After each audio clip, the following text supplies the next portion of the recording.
அந்த ஆள் நல்லா இருந்தாருங்க விஜய்.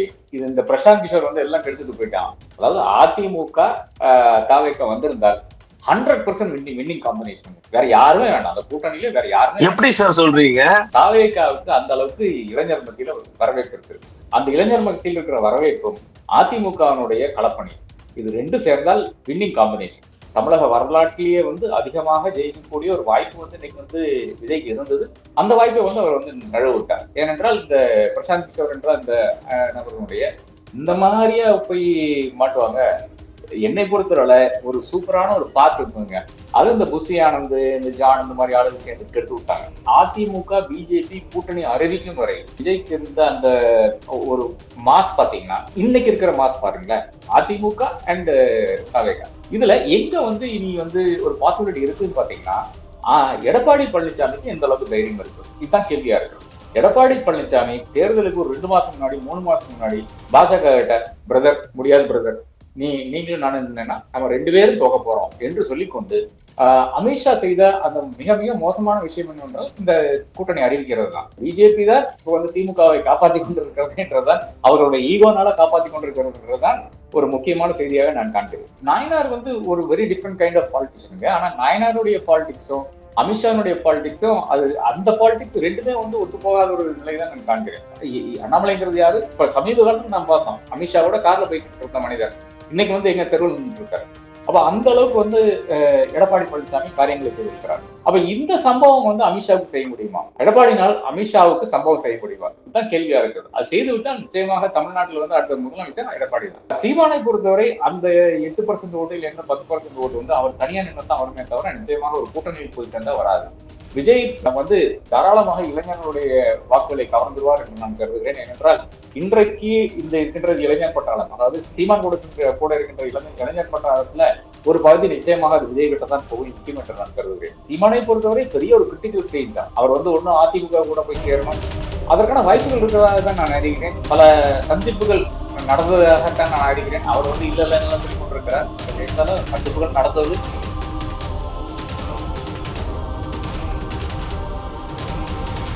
அன்னை பர்னிச்சர்ஸ், அன்னை திருமண சீர்வரிசை பொருட்கள், டிவி, ஃபிரிட்ஜ், வாஷிங் மெஷின் உள்ளிட்ட 200க்கும் மேற்பட்ட பொருட்கள் அடங்கிய திருமண சீர்வரிசை ரூபாய் 99,000 மட்டுமே. தமிழகம் முழுவதும் இலவச டோர் டெலிவரி. தொடர்புக்கு 7550014440 9345044044. நிம்மதி ப்ராப்பர்ட்டி மேனேஜ்மெண்ட். கான்டாக்ட் 7667008999. நேற்று வந்து டிவிகே உடைய தலைவர் திரு விஜய் அவர்கள் ஒரு அறிக்கை விட்டிருந்தாரு. அந்த அறிக்கையில அதிமுகங்கிற பேரோ அல்லது மற்ற பேரோ எதுவுமே இல்லாம ஒரு அறிக்கை விட்டிருந்தாரு. இப்ப நீங்களே சொன்னீங்க அதிமுக ஆட்சியில ஒரு கரும்புள்ளி தான் அந்த பொள்ளாச்சி சம்பவம் அப்படிங்கிறது. ஆனா அவர் அதிமுகங்கிற பேரை டச் பண்ணவே இல்லை. ஃபியூ டேஸ் பிஃபோர் தான் எடப்பாடி பழனிசாமிக்கு பர்த்டே வருது.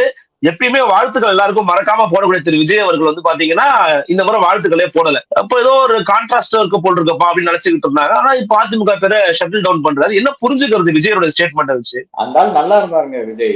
இது இந்த பிரசாந்த் கிஷோர் வந்து எல்லாம் கெடுத்துட்டு போயிட்டான்.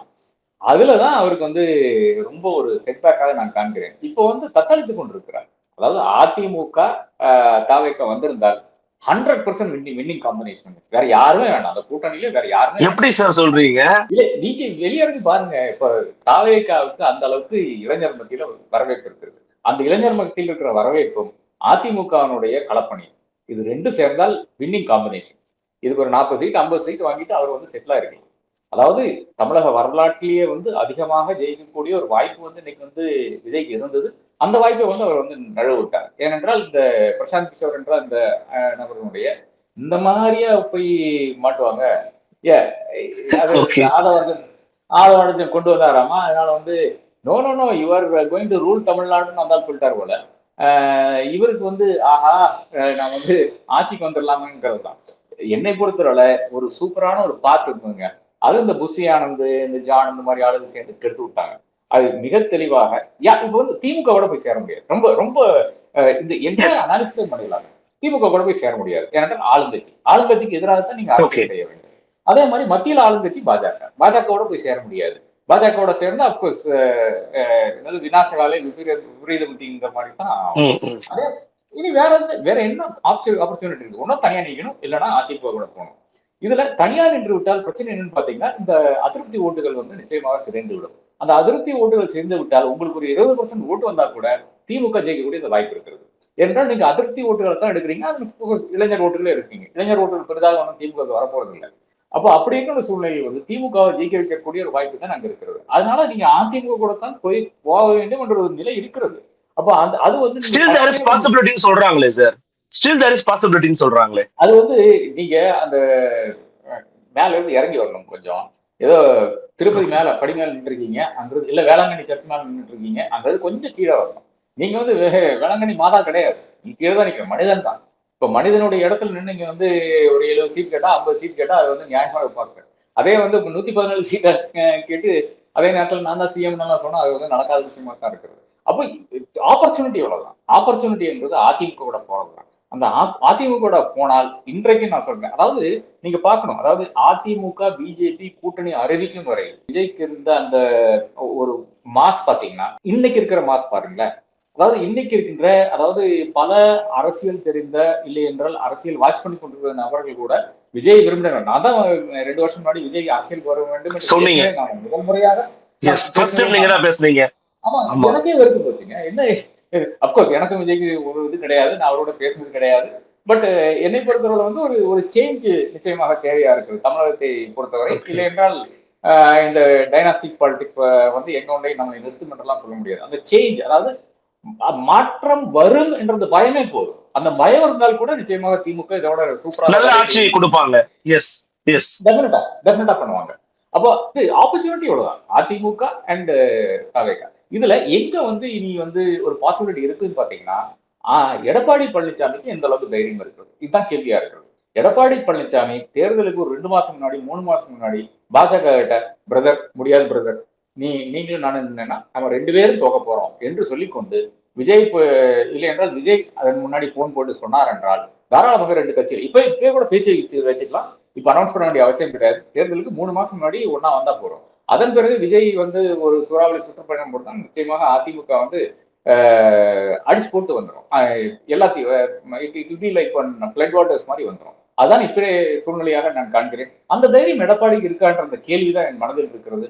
பல விஷயங்களை அவர் செய்திருக்கிறார். எடப்பாடி பழனிசாமி தைரியமாக செய்திருக்கிறார். அண்ணாமலை எதிராக எடுத்த அந்த நிலைப்பாடானாலும் சரி, பல விஷயங்கள் செய்திருக்கிறார். ஆனா இதற்கு அவரிடம் அந்த தைரியம் இருக்கா என்று எனக்கு தெரியாது. ஏனென்றால் அமித்ஷா செய்த அந்த மிக மிக மோசமான விஷயம் என்னவென்றால் இந்த கூட்டணி அறிவிக்கிறது தான். அந்த ஏனென்றால் அவர்களை பொறுத்தவரை அவர்களுக்கு அந்த ஈகோ ரொம்ப இம்பார்ட்டண்டா இருக்கிறது. அதாவது தமிழகத்தில் நீங்க வந்து கால் ஊன்ற முடியாது என்று ராகுல் காந்தி சொன்ன அந்த விஷயம் இருக்கு இல்லையா, you cannot enslave the Tamil people என்று சொன்ன, you will never ever enter into Tamil Nadu அப்படின்னாரு. அதான் சொன்ன விஷயம். அதுல வந்து ஈகோ ரொம்ப ஜாஸ்தியாக இருக்கிறது அமித்ஷாவுக்கும் மோடிக்கு மோஸ்ட்லி அமித்ஷாவோட. அப்ப அந்த ஈகோனாலதான் வர்றாரு. எந்த 29க்கு பிறகு அவருக்கு ஒரு வாய்ப்பு இருக்கிறதாக நான் காணவில்லை. 29 கண்ணால் வரக்கூடிய அந்த வாய்ப்பு இருக்கலாம். பட் அதுல ஹாஃப்வே அந்த டேர்ம்ல வந்து நிச்சயமாக அடுத்த நபருக்கு தன்னுடைய அந்த பேட்டனை கைமாறுவார் என்று நான் கருதுகிறேன். அப்படிதான் இன்றைய நிலைமை இருக்கிறது. அப்ப அந்த ஈகோ காரணமாகத்தான் இந்த கூட்டணி வந்திருக்காகத்தான் நான் காண்கிறேனே தவிர இது வந்து திமுகவை அகற்ற வேண்டும் என்ற அந்த எண்ணத்தோடு கிடையாது. திமுகவை அகற்ற வேண்டும் என்ற எண்ணம் வந்து பாஜகவுக்கு இருந்தால் நிச்சயமாக இந்த போர்ஸ்ஃபுல் ஒரு கூட்டணி வந்து வைத்திருக்க மாட்டார்கள் என்று நான் கருதுகிறேன்.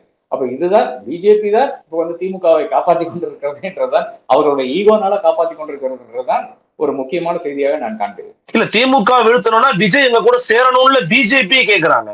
பிஜேபி காரங்களே விஜய் வரட்டுங்க, கொள்கை எதிரியாக அறிவித்த விஜய் அவர்களையே வரவேற்கிறாங்க நயனார் நாகேந்திரன். கரெக்ட்.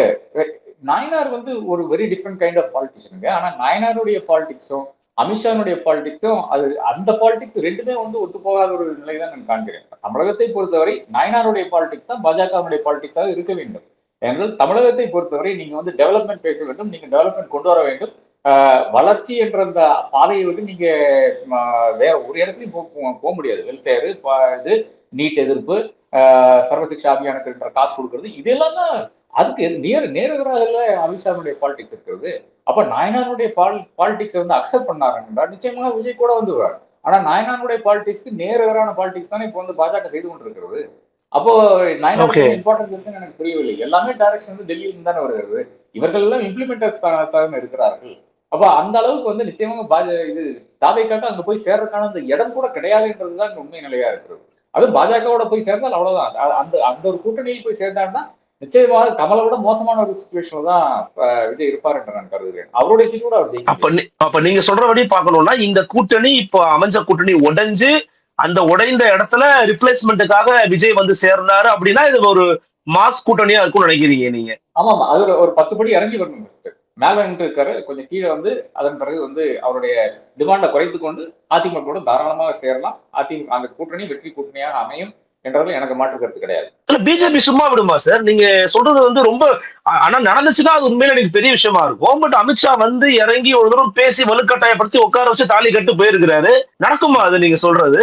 இல்ல, அந்த தைரியம் இருக்கான்னு தான். இப்ப எடப்பாடி பழனிசாமிக்கு ஓரளவுக்கு தைரியம் இருக்கிறதாக நான் பார்த்துக்கிட்டோம். அந்த தைரியம் எங்கெல்லாம் தெரிஞ்சதுன்னு பார்த்தீங்கன்னா, நிச்சயமாக 2017 தெரிஞ்சது.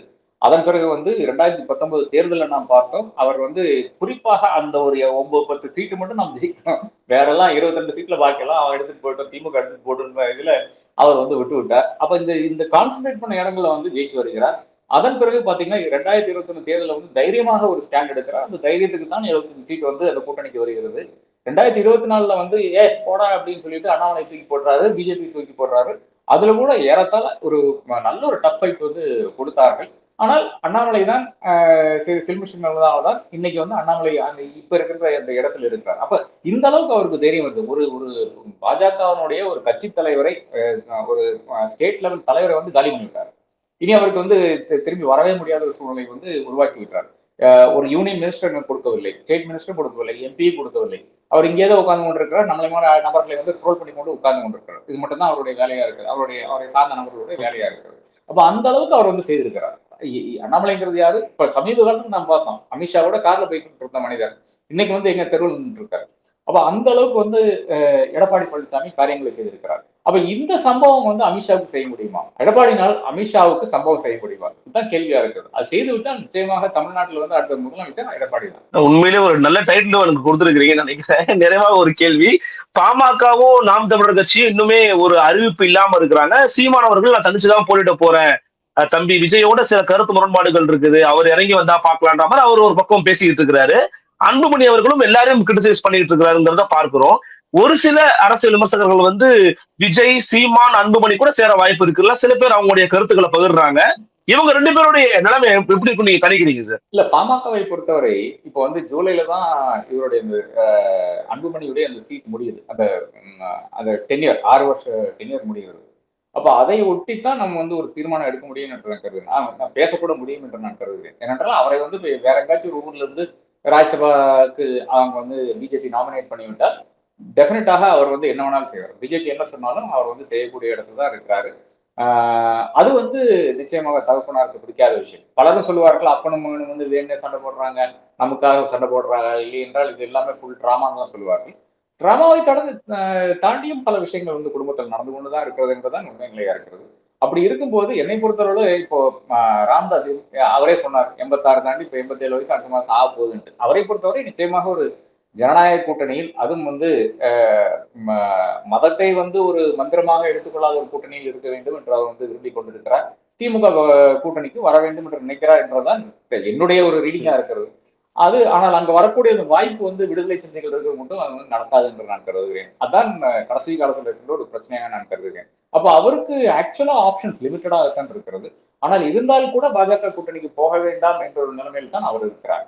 ஆனால் இந்த ஒரு டைகாட்டமி இருக்கு இல்லையா, இப்போ வந்து எனக்கு ராஜ்யசபாவுக்கு சீட் கொடுத்தா நான் என்ன வேணா செய்ய தயாரா இருக்கிறேன் என்ற அந்த டைகாட்டமி இருக்கு இல்லையா, அது ஏறத்தாழ சிவசேனாவுடைய இல்லை என்றால் இந்த என்சிபியினுடைய பிரச்சனை மாதிரி தான் இருக்கிறது. அதாவது சிம்பிள் எல்லாம் நான் உங்களுக்கு கொடுத்துட்றேன், நீ வந்து கட்சியை நடத்திக்கோ என்ற அந்த அளவில் வந்து ஒரு டீல் போட்டால் தாராளமாக நாளைக்கு வந்து பாமகனுடைய தலைவர் கூட ராமதாஸாக இருக்கலாம், அதாவது அன்புமணி ராமதாஸாக இருக்கலாம். இது ஒரு பக்கம். சீமானை பொறுத்தவரை அந்த 8% ஓட்டில் என்ன 10% ஓட்டு வந்து அவர் தனியா நின்று தான் வருமே தவிர நிச்சயமாக ஒரு கூட்டணியில் போய் சேர்ந்தா வராது. ஒரு அந்த 8% அட்லீஸ்ட் ஒரு 4-4.5% வந்து விஜய் கூட சேர்ந்தால் வர்றதுக்கான அந்த வாய்ப்பு இருக்கிறது. ஆனால் விஜய் விரும்புவாரான்ற கேள்வி இருக்கிறது. இந்த தீவிர தமிழ் தேசியம் என்பது வந்து சின்ன ஒரு செக்டருக்கு மட்டும்தான் அப்பீல் பண்ணுகின்ற ஒரு எமோஷனா இருக்கிறது. விஜய் வந்து தாராளமாக இளைஞர்களுடைய வாக்குகளை கவர்ந்துருவார் என்று நான் கருதுகிறேன். ஏனென்றால் இன்றைக்கு இந்த இருக்கின்ற இளைஞர் பட்டாளம், அதாவது சீமான் கூட இருக்கின்ற இளைஞர் பட்டாளத்துல ஒரு பகுதி நிச்சயமாக அது விஜய் கிட்ட தான் போய் நிற்கும் என்று நான் கருதுகிறேன். ஏனென்றால் பலருக்கும் வந்து இந்த தீவிர தமிழ் தேசியம் என்பது அந்த அளவுக்கு பிடிக்காது. ஏனென்றால் பலரும் வந்து உலகத்தை கண்டவர்கள், தமிழ்நாட்டுக்கு வெளியே போயிட்டு வந்த நபர்களா இருக்கிறார். ஒரு காலத்துல நான் எல்லாம் எங்க இருக்கும்போது ஒரு ஒரு இடத்துல இருந்து இன்னொரு இடத்துக்கு போகணும்னா ரயில் பயணம் தான் மேக்ஸிமம் பண்ண முடியும். நமக்கு எல்லாம் பிளேன்ல எல்லாம் பறக்க முடியாத வாய்ப்பு இருக்காது, காசு இருக்காது. இப்போ அப்படி கிடையாது. பல வழிகளில் வந்து இப்போ வந்து பல தமிழ்நாட்டுடைய அரசாங்கத்தினுடைய ஸ்கீம்ஸே இருக்கிறது. அதை தாண்டியும் பல நபர்கள் வந்து இப்போ வந்து டூர் எல்லாம் போய் கொண்டு கோவா போறாங்க, டெல்லி போறாங்க, எல்லாம் போயிட்டு வந்து கொண்டுதான் இருக்காங்க. அதனால அவரோட தீவிரமான கொள்கைங்கிறது விஜயோட அடாப்ட் ஆகாதுன்னு நினைக்கிறீங்க நீங்க இல்லையா? இங்கிருந்து மூவ் பண்ணிடுவாங்க. அதனால அவரை பொறுத்தவரை, சீமானை பொறுத்தவரை பெரிய ஒரு கிரிட்டிக்கல் ஸ்டேஜ் தான். அவர் வந்து ஒன்னும் அதிமுக கூட போய் சேரணும், அதற்கான வாய்ப்புகள் இருக்கிறதாக தான் நான் அறிகிறேன். பல சந்திப்புகள் நடந்ததாகத்தான் நான் அறிகிறேன். அவர் வந்து இல்லைன்னு சொல்லிக் கொண்டிருக்கிறார். பட் அப்படி இருந்தாலும் சந்திப்புகள் நடந்தது, அது கண்டவர்கள் இருக்கிறார்கள். அப்போ ஒருவேளை அவர் அதிமுக கூட்டணியில் தான் செட்டிலாருக்கான வாய்ப்பு இருக்கிறது என்று நான் கருதுகிறேன். செட்டிலாருன்ற வார்த்தை வந்து ரொம்ப டெலிபரேட்டாக தான் நான் யூஸ் பண்றேன். நிச்சயமா சார், பொறுத்திருந்து பார்க்கலாம். தமிழ்நாட்டினுடைய அரசியல் கலைஞர்கள் ரொம்ப யதார்த்தமாக எளிமையாக மக்களுக்கு புரியும்படி சொன்னீங்க சார். மிக்க நன்றி. வணக்கம். நன்றி. நன்றி. சந்திக்கலாம். வணக்கம்.